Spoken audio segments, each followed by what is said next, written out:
অনেক দিন হলো মুখরোচক খাবার বানানো হয় না, তাই আজকে ভেবেচিন্তে ঠিক করলাম কি বানাই। তাই ফ্রিজে ছিল অনেক দিন ধরে মুরগির চামড়া, পা আর কি একটু মাংস রেখেছিলাম। তাই আজকে মনে করলাম যে সেইটা দিয়ে একটা রেসিপি তৈরি করি। হ্যালো গাইস, আসসালামু আলাইকুম। সবাই কেমন আছেন? আশা করি ভালো আছেন। আলহামদুলিল্লাহ, আমিও ভালো আছি। আমি মুরগির চামড়াগুলো সুন্দর করে পরিষ্কার করে নিয়ে টুকরো টুকরো করে কেটে নিলাম, গরুর বটের মতন। আজকে বটের মতন করে মুরগির চামড়া আর একটু মাংস ভেজে নেব।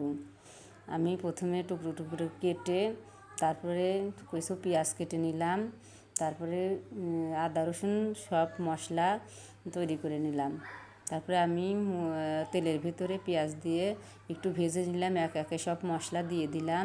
তারপরে মশলা ভেজে আমি সুন্দর করে টুকরো করা সেই মুরগির চামড়াগুলো দিয়ে দিলাম। সাথে কিছু মাংস আছে, আমার ছেলে মুরগির চামড়া খেতে পছন্দ করে না, তাই আমি এই অন্যরকম সিস্টেমে রান্না করে দিলাম।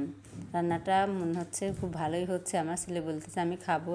একবার আমি ভাজা ভাজা করে নিচ্ছি আর তার ভিতরে কিছু আলু দিয়ে দিয়েছি। আলুটা দিলে একদম গরুর বটের মতনই খেতে হয়। আর আমার রান্নাটা কেমন হয়েছে কমেন্টে জানিয়ে দিন। আমি এইবারই প্রথম রান্না করতেছি, আশা করি মনে হয় ভালোই রান্নাটা হবে। আমার রান্নাটা প্রায় শেষ, ভাজা ভাজা হয়ে গেছে। এখন আমি সুন্দর করে ঘন ঘন করে নেড়ে নিচ্ছি। এখন তেলটা আলাদা করে নেব, সেকে বাটিতে এই রান্নাটা তুলে নেব। এই যে এখন প্রায় শেষ হয়ে গেছে, এই যে এখন আমি তুলেই নেব। এই যে আমি বাটিতে তুলে নিচ্ছি। এই যে দেখেন কেমন হয়েছে, মনে হচ্ছে সুন্দরই হয়েছে। আজকের মতো